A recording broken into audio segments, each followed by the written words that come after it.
يعني بعض القصص واللي تسمعه يلفت انتباهك في معانيها العميقة. أحد كبار السن ما أعرفه أرسل لي مقطع فيديو، البيت قديم طيب، شفت المقطع أنا يعني بدون تعليق. تعرف بعض الكبارين يفتح الجوال ما عنده بروتوكولات، أرسلوا كذا. فبعدها يمكن فترة بسيطة يعني وقت بسيط إلا اتصل، سلام جزاه الله خير، وسلم تواضعا منه وسأل ودعا وقال لي غريبة أنت ما قلت وش هو هالبيت. قلت والله يا عم أنا من بالعقار وجان بيت شفته يعني بيت طين يعني. قال لا هذا له سالفة، أنا ناوي أبى أسولف لك على عن هالبيت. وقع في حادثة يبدو لي، هو ما قال لي لكن أنا استشفيت أنه يعرف الأطراف، لكنه يعني يبيها للعظة فقط. قديم شوي السالفة لكن يبدو لي أنه مدركة، والصوت واضح أنه ما شاء الله الله يطول عمره ويعطيه ثوب الصحة والعافية، أنه رجل كبير قدرا وسنا. يقول هذا رجل بأحد القرى والأمور شوي وسط، أموره وسط، من يوم طلع أموره مستورة، ورزق بحريمة طيبة محتسبة من حمايل مؤدبة ومعلمة على الصبر والاحتساب مع الزوج، وهو يترزق الله بالسوق وما جابها الله أكل عبد الله هو الحريم والعيين، ورزق بمجموعة أبناء بين عيال وبنات. سبحان الله العظيم، وجود المرأة إذا كانت عاقلة وحكيمة ترى تخفف وطأة الحياة. هذا توفر وهذا تجيب وهذا اليوم ما يلزم وهذا من أهله وهذا من الجيران، خاصة بالزمن السابق الكلفة مرفوعة والتملق شبه معدوم مثل ما ذكر حبيبنا. فمشت أموره، لكن قدر الله وما يقدر الله إلا خير. تعبت الحريمة وتوفيت، ففقر وتعب وعلى قوة الأولين غل دمه وأيتام، لكن اللي من الله رضا، رجل محتسب. فبدأ يترزق الله، وصغيرين ما حولهم أحد ولا حوله من الحريم اللي هو تعتبر يعني تقوم بهم أو تعولهم، ما هنا شيء. فزاد عليها الحمل، انطلع مشكلة، ونخلاهم مشكلة، إن جلس يبون أكل وانطلع صغارين يعني فيهم مصغرين. يوم من الأيام قال واحد منهم كبير وبعض الكلمات أشد من الطعنة، ما يقصدها وليد لكن يعني براءة وعفوية. قال يبا نبي ناكل لحم، نبي الحمل، ما يا شامين اندسم من جيران يا والأمور كل اللي حوله الماطر واحد، الناس كل اللي حوله وسط أمور. فأثرت بو بالحيل وقال لهم ما بروح أبى ترزق الله، لعل الله ييسر إن شاء الله، أبى أطلع عقب الظهر وإن شاء الله أخذ معزبين صغير، وقال إن شاء الله أني أبى ألقى أجيب الحيم ونبي ناكله نطبخها أنا وأنتم، بس لا تطلعون من البيت. قالوا له سب على وقت شتاء ومطر وبرد. راح الرجال وخابر له واحد مو بعيد عنهم ما يخلى من صدقه وخيره. لكن يعني وهذه نلفت فيها دائما إذا جبنا القصص القديمة، ودائما أقوله والكرام ما تخفى على كريم سمعكم، لكن الجيل الجديد يمكن كيلو وين عن بعض القرى معرضة للسباع والمشاكل والحنشل.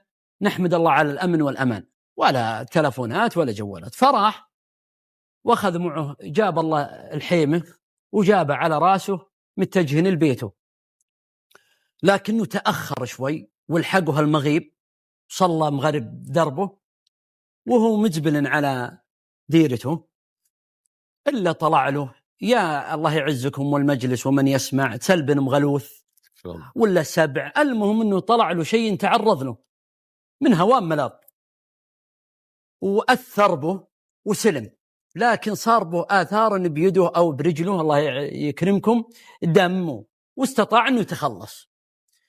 فقر وجوع وجايبين الحيمة وباله مع العيال وتأذى ودم من بالثوب. وصل البيت، يوم وصل البيت جايب يفتح الباب، وثرى الصغيرين من الخوف سقطوا على الباب بحيث أنه ما يفتح إلا من داخل. ومن الجوع يحلف لي هذا الرجل، يقول سبحان الله من أول بعض المرات في بعض الحالات ما وده يطق يلفت انتباه الجيران ومعه الحيمة، يبي ذوقها العين، ولا وده يطق العيال يرتاعون خايفين، فهو يسمع صياحهم من داخل، بعض الصغيرين يصيحون برد وجوع وخايفين وابوهم ما جاء حول الأخير، فما له إلا أنه يقمز أو إحنا نسميه ينط من فوق السور من أول الجدران الطين ميسورة، قام وقمز ودخل عليهم، ما دخلت أبوهم دخلت يوسف على يعقوب، فرحوا به وشافوا الحمه وقوم اللي نايم وطبخ هالحيمة وتعشى وياهم واستانسوا وريحوا، ويوم انهم تعشوا وقضوا النور وسط ما هنا لها السرجة البسيطة، لمح الكبير منهم الدم اللي على أبوه، قال يبا وشو هالدم ذا؟ قال والله ما أدري يا وليدي، يمكن من الحمه ويمكن من ما وده يفجعهم ولا وده يضيق صدورهم. حزت بخاطره هالأبوه، أمورهم وسط بالحين. يوم صلى الفجر عزم أنه ما له مقعاد بهالديرة، لكنه ما عنده شيء وين يروح، لا أجرة اللي بيشيله ولا أجرة البيت الديرة اللي بيروح يمه. يقول راح الواحد من حقين المزارع اللي دينون وقال له بشتغل عندك شهر، أبروس وبشوف النخل وبشوف مدان هالبذر وبيلي أجرة لمدة شهر. قال والله يحييك. المهم وقال سقمة للعيال، السقمة اللي هو الطعام للعيال العشاء، قال ما عندي مشكلة. اشتغل عنده شهر وهو ناون لا جمعهن ما هو بجالس، جمع عقب شهر وعطاه هذا أجرته ما قصر راعي الحلال، وجاء عياله هذه حتى يوم ذكره لي سبحان الله وهو يتكلم الرجل الكبير لفتت بانتباهي، يقول انه جمع عياله قبل ما يمشي وقال يا عيالي لكم رغبنا نشد عن الديرة نغير الديرة، يبي يشوفهم متعلقين بالديرة. قالوا وشو له يبا؟ قال بنت رزق الله يجيب الله لنا شيئا مباشرة كلهم، مع انهم يعني بعضهم صغارين لكن كلهم أيدوا. طلع وشال ذهاب وهاللي ما هو بشيء، قرشيع ما هي بشيء، ماعون ما أنا شيء، تالي فراش ولا مقطع. يوم طلع راح للسوق وثر، طلع هو عياله البيت مأجر، وطلع بيشوف حدا هالجماميل يوديه يطلع لديرة معينة ذكر هذه لي الرجل، وثره وافق له رجل طيب فيه من معالم الأخلاق ومكارم وسمو ونبلها، وثره يشد جمال وجمال يبي يشيل بضايع. قالوا يا خي أنا معي هالعيال ودي أروح لك الديرة. شاف صغارين وشاف يعني الحال وسط، قال له أبشر، رجع الحمول وقال أنا وديكم. شد قشهم وأغراضهم وشالها صغيرين ومسكوا دربهم يبي يوديهم للديرة المذكورة. معروف الجماميل سولف جيين وراعين سواليف ويسولفون وياخذون ومعروفين الأولين، يحب أنه يقطع الطريز بالسواليف، فبدأ يسولف عليه. قالوا يا خي أنت وين أنت رايح له؟ رايح لبيتك، لك بيت هناك، وين تبي تسكن؟ قال والله لا بيت ولا أدري والله وين بروح، ومعي والله هجرة أخذته من هك الرجال، لكن من الضيقة والتعب أبى ترزق الله. المهم أن الرجل عجز ما مسك نفسه وبكى. بكاء الرجل يا جماعة ترى مؤلم، بكاء الأب إذا بكى الأب فاعلم أنه وصل من الحسرة والألم، لكن هو الرضا بقدر الله. الرجل تعاطف معه وادرك أنه في حال ما يعلم به إلا الله، أيتام وجوع وغلدمه ولا له بيت ولا. قالوا يا خيب يسمح الله، الله عز وجل أرسل لك وتبي تيسر أمورك لا يضيق صدرك. يوم أقبلوا على الديرة قال بو هالبويت أمون على راعيه واغليه، أبيك تقعد به أنت والعيال وتريحوا، وبجيكم أنا أن تجلس به وبيسهل الله. راح وصل الدير متقاربة، راح لما خيت له عقيم اخت يعني له بيت هناك، وقال لها بيت تزينين لنا عشاء، عندي رجال هو وعياله وبيت الله لا هينت بيت تحتسبين وتزينين. زينت لهم مكان العشاء وراح يمهم وتعشوا واستانسوا وارتاحوا وسولف عليه ومن هو أنت وش أنت وديرك. المهم أنه أخذ معلوماته كافية. يوم أصبح الصبح قالوا لا تعدى هالبيت، راعيه أنا عارفه. يوم أصبح راح لأخته جلس يسولف معه، قال يا خيتي، طبعا خيته عنده يعني فاتحنا الله بشيء أزين منهم. قال يا خيتي أنت وحدة ما كتب الله لك عيال عقي ولا تزوجتي، جاب الله لك رجل خلق وأدب وعيال جنة، باب من أبواب الجنة، ما لك رغبة بوه. قالت والله يا خيي ما شرت علي أنت إلا بخير. إنسان هو رايك اللي تراه أنت أنا عارفك، إنسانك تنصح به، ترى والله ما أطلع عن شورتك. قال لا ما تطلعين عن شوري، تمشين معي وتلمحين وتشوفينه. هذه رسالة للآباء والأمهات، لا تفرضوا الأزواج على البنات، من حقها تشوف وتقتنع نفسيا. فشاله وشافت الرجل وثره رجل بس لولا هالدنيا صافقته يمين ويسار، والرجال مخابر مهم مظاهر. صحيح. والله من شيء على ما تفضل أبو مازن، رز وعقال ومشلح والمخ ما يسوى تالا من بقايل. المهم انه شافت ان الرجل عاقل، فقالت لأخوه ترى توكلت على الله. راح يم الرجال قال يا خي أنت جالس مع هالأيتام وأنا عندي خيت طيبة والله إنه ذهبه، والله ما إنه تسوى ما عيوني، ما شاء الله إنسان لك رغبة، ترى أنا أنت شرف بك ونعم بك. ويجي يضحك الرجال قال أنا فقر وغلدمه، أنا منين اللي يحرس معي 20 صاع عيش و20 صاع تمر، أنا منين لي. قال الجهاز عندي، أنا عندي 30 ريال 15 خذهن وقدمهن مهار لاختي، و15 شربه هدوم ومعامين لهالبيت. قالوا هالبيت، قال هالبيت تتقعد. قال وش هالبيت؟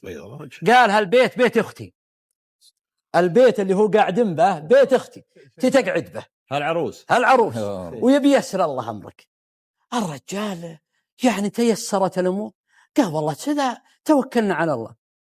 اعرس دخل عليه، خلت دخول البركه والسعاده والهنا والعقل والثقل والملح والزين والدلع كلهن. يقول هذا الشاب يقول والله يا ابو عبد الله عقب 3 أيام جت الحريمه هذه واسمه موضي، جت الرجله قالت له يا فلان البنيه تقول انك ناوي تشري له المقطع من اول يسمونه الاولين المقطع الثوب. قال لي والله انا معي دراهم ابشري له. قالت لا، هذه 3 ريال انا بيك تشري له من وانا اللي بخيطها، هذول عيالي مو بعيالك. قال انا معي. قالت ما والله تشري، انا اللي بشريه، انا ذول عيالي. قال له ابشري. شرى له وعطاه وفصلت له ولبسته واستانست. يقول يوم راح شهر نادته، جلست هي وياه قالت يا فلان أنت رجال عزك الله بعلمك الغانم وطيبك، ورا ما تشري لك جمل تحطب به تدخل مع الجماميل تنقل بضايع، ترزق الله وترى كله بركة. قال يا خيتي ما هناش الدنيا دعوة إرهاف. قالت الجمل عندي وتروا لك ما هو بدين ولا هو بقرض حسن، هو لك، روح اطلع للسوق أنت وأخوي، واللي يقف عليه حراج الجمل الطيب الناهي اللي شاق سنام وخذه وتوكل على الله. يقول والله زانت الفكرة وعلمت أخوه. قال أنا معلمك أختي ذهبه. راحوا ولقوا له الجمل وأخذه وترزق الله وانفتحت عليه الدنيا وزانت أموره وانسترت. بعد فترة طبعا على قولة الأولين بعد ما أكل عمره توفي هذا الرجل. يقول لي هذا الرجل يقول العيال اسكنوا معه وشهدت إن البيت